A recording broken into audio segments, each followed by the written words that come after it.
America back on track. Bill Martinez live.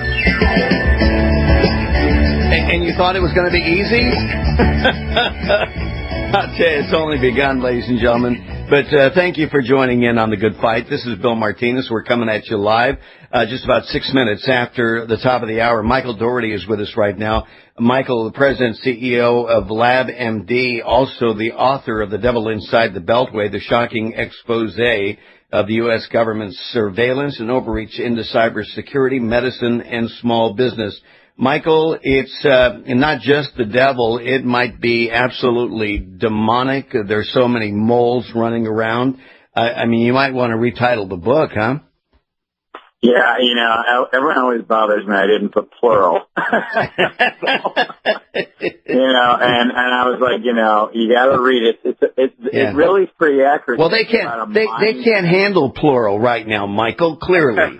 I mean, it's hard enough for them to just figure out that we got one mole, much less all kinds of moles. And after, what President Obama did in, allowing, kind of taking down the fences between these agencies, now you've got such rabid confusion that everybody can point a finger at everybody else. And then, they've got the system now set up in such a way to where they can actually, violate us and make it seem like it's the Russians when it's really the North Koreans, or it's maybe some 14-year-old in a bedroom just having fun. Or nothing, maybe. Yeah. Because what they are masters of are wordsmithing and gaslighting and projection. And what that means is if we say it 1,000 times, people think it's true. Exactly. And this started right away with the Trump tweet over the weekend. It's like, well, it wasn't Obama exactly. Or it wasn't wiretapping, it's electronic surveillance, and that's the red herring bit. It is a trick that's used over and over and over. And it's what you do if you don't care about truth or fiction. You just keep riding the merry-go-round. Yeah, like they're going to be honest and say they did it. I mean, these are the inventors of plausible deniability in the deep state. And non-accountability, whatever they can do. This isn't going to get pinned on them. I mean, for all the time, we spent trying to find out what happened in Benghazi, we still don't know. We were gun running down in Mexico, 2,000 guns, Eric Holder and Barack Obama, thank you very much, given to the drug cartels down in Mexico. Did anybody get in trouble for that?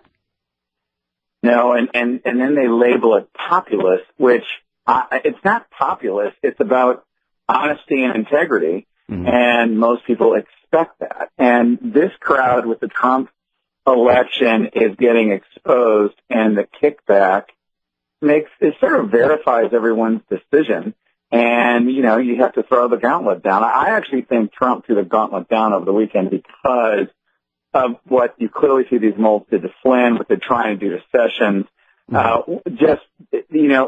This crowd has a plan to really damage the peaceful transition of power, which is a very, very terrible thing, and then tie Trump's feet together and then scream that he can't run. Right. And, you got Schumer then sitting at the peanut gallery tossing out more stuff.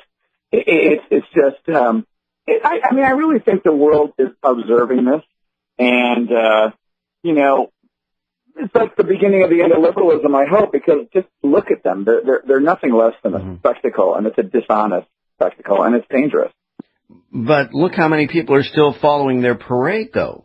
I mean, we just had, a day off for women, which was a hijacking of International Women's Day, which, on the surface is, you think about the women, around the world and what they're subjected to. And by comparison, the women here in America are suffering a hangnail, while the women, internationally are subjected to beatings and, all kinds of sexual abuses and slavery. But the women here in America, by comparison, they're complaining because of Donald Trump. Come on, please. I think it was a bit of a bust. Actually, Molly Hemingway at the Federalist had a really good article about this morning, and about how it was a bit of a bust because, look, the media, if it has an agenda, it's going to find a crowd of 100 unless you assume it's 1,000. Right. And we see this on a lot of protests that go on around, and that's called gaslighting. And we understand. I mean, we're more and more hip to this, okay? And honestly, in my own world, I'm in Florida right now this week. I didn't see a blip of my real direct world. So if I kept the TV off, I wouldn't have not even known. And, exactly. Look at all these people that voted for Trump that didn't tell me when they were going to vote for Trump. I mean, these people, I think that the world keeps getting it. Look, the more you have women think they speak for women when they dress up like genitalia, there's a backfire against that, okay? And I don't, I'm the eternal optimist, though, Bill, so. Well, I'm with you on this, too, Michael, because, I'm one for, we've been saying for quite a while, we got more and more exposure. The curtains are being pulled back on all this stuff. And we knew that when Trump was coming in, that he was going to turn tables upside down. He was going to disturb the force of the elites and what they've been used to. And, of course, on schedule, and in some cases, they've created their own boogeyman, whether it's Russia or whoever it is or Putin. This is what progressives are doing to try to counter the Trump effect. But Trump has a force that is undeniable, and it's penetrating. And they're scampering. I mean, Schumer and the rest of the Democrats, Nancy Pelosi is like, you guys are better off just not saying anything. Well, they keep them talking in the long run, because even with the weekend tweet, look how it's changed over a few days. Mm-hmm.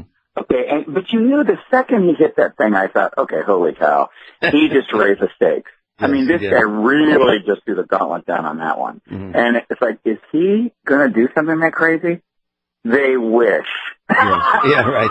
It's like, when has he ever had a pattern of being wrong like this, right? So, and is it hard to believe? It wasn't hard for me to believe, unfortunately, when the list of subversive behind-the-scenes things the Obama administration had done started years ago when he was having all the tentacles of his people in various agencies speaking to each other via email and their Gmail accounts.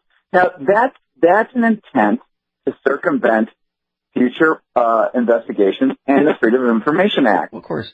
Well, 12 times he communicated with Hillary on her private email account, so how can he claim any deniability? But yet the media and everybody else in total, they don't want to go up, they don't want to deal with Barack Obama. Because they're afraid that they're going to be called racist and we're going to start some sort of racial war.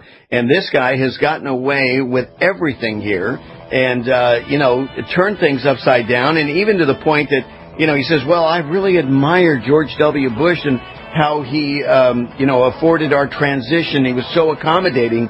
Amazing. Well, and he goes, that's my standard, my model. That's what I'm going to do. And then you realize as he was leaving Dodge there, not too far, but as he was exiting, he didn't necessarily do something as benign as take all the W's or maybe all the T's off the keyboard, but he left a bunch of landmines all over the place for Trump to fall into. And we've had one casualty in Mike Flynn, but I don't think he's going to let Jeff Sessions be a casualty. Michael Daugherty is with us. We've got more from Michael on the other side of the break. This is Bill Martinez. We're live at 15 minutes after the top of the hour.